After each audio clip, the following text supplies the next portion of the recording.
আপনার এই গুন্ডামি টাইপ কথাগুলো অন্য মেয়েদের গিয়ে বলুন, ওকে? আমি আপনার এইসব ফালতু কথার কান দিব না।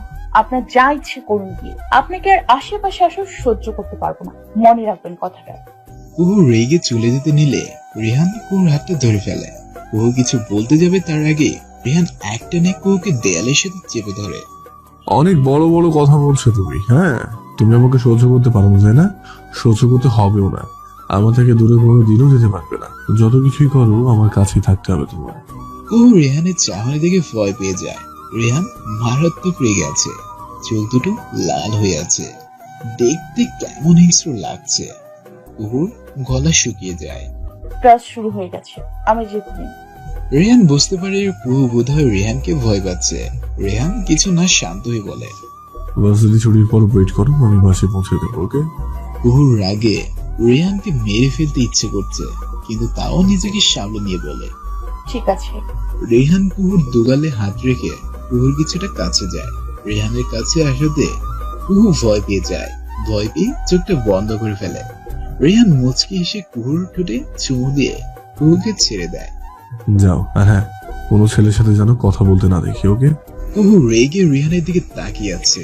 এই মুহূর্তে এতটা রাগ হচ্ছে, বেচারি ইচ্ছে করছে নিজের চুল নিচেই টানতে। যদি তোকে এই ছাদ থেকে ফেলে দিতে পারতাম, আমার থেকে বেশি খুশি আর কেউ হতো না। কি হলো, কি ভাবছো এত? ক্লাসে যেতে বললাম না? আর হ্যাঁ, ছুটির পর দাঁড়িয়ে থাকবা যতক্ষণ না আমি আসি। কুহু রেহানের কথায় কোনো উত্তর না দিয়ে বরং চোখ গরম করে রেহানের দিকে তাকিয়ে চলে আসে ছাদ থেকে। রেহান কুহুর যাওয়ার দিকে তাকিয়ে আছে। আই নো ডিয়ার, তুমি আমার মারাত্মক রেগে আছো, বাট মুখে কিছুই বলতে পারোনি, আর বলতে পারবেও না।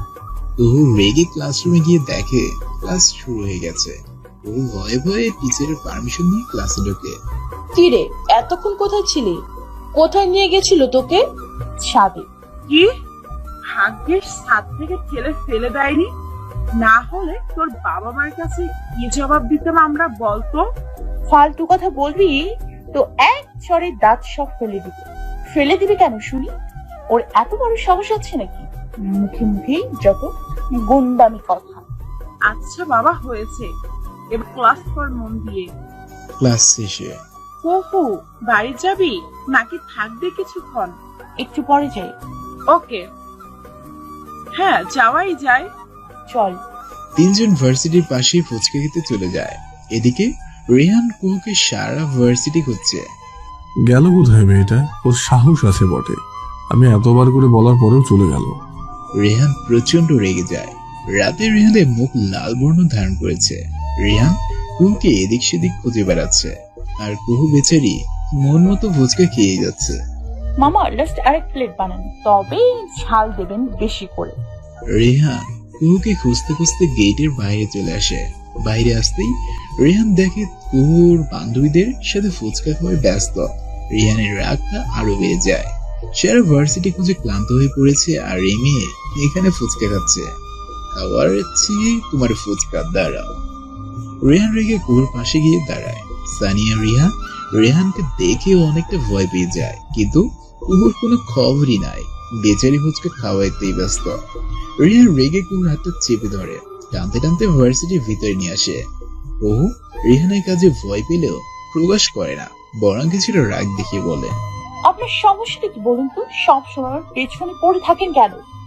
আমার কি কোনো পার্সোনালিটি নেই নাকি? এভাবে রাস্তার সবার সামনে হাত ধরে নিয়ে এলেন কেন? রেহান কুহুর কথায় কোনো জবাব দেয়নি, বরং রাগে চোখে কুহুর দিকে এক পলক তাকিয়ে আবার টানতে টানতে একটা ক্লাসরুমের দিকে নিয়ে যেতে থাকে। কুহু এবার খেয়াল করে অনেকক্ষণ আগেই ভার্সিটি ছুটি হয়ে গেছে। এখন তো পুরো ভার্সিটি ফাঁকা। এই ছেলে আমাকে ক্লাসরুমের দিকে নিয়ে যাচ্ছে কেন? এমনিতে তো ভার্সিটির ছুটি হয়েছে অনেকক্ষণ আগে, এখন নিশ্চয়ই কেউ নেই। তাহলে আল্লাহ এই গুন্ডার হাত থেকে রক্ষা করো আমায়। রেহান কুহুকে একটা ক্লাসরুম এনে দেয়ালের সাথে চেপে ধরে। বলেছিলাম না ছুটির পর থাকতে, আমি বাসায় পৌঁছে দেবো, বলেছিলাম কি না? রেহানের ধমকে কুহু কেঁপে ওঠে। কথা বলছো না কেন? কে বলেছিল রাস্তা দাঁড়িয়ে ফুচকা খেতে? আমি বলেছিলাম? খুব শখ না ছেলেদের সামনে দাঁড়িয়ে ফুচকা খেতে? হ্যাঁ, আমি কি করব না করব সেটা কি আপনার কাছে থেকে জেনে নিতে হবে নাকি? এত অধিকার খাটাচ্ছেন কেন? আপনি কি আমার ভাই নাকি আমার বর? রেহান কুহুর কথায় ভ্রু কুচকে তাকায়। বল, কেন সন্দেহ আছে নাকি? এসব ফালতু কথা বলবেন না একদম।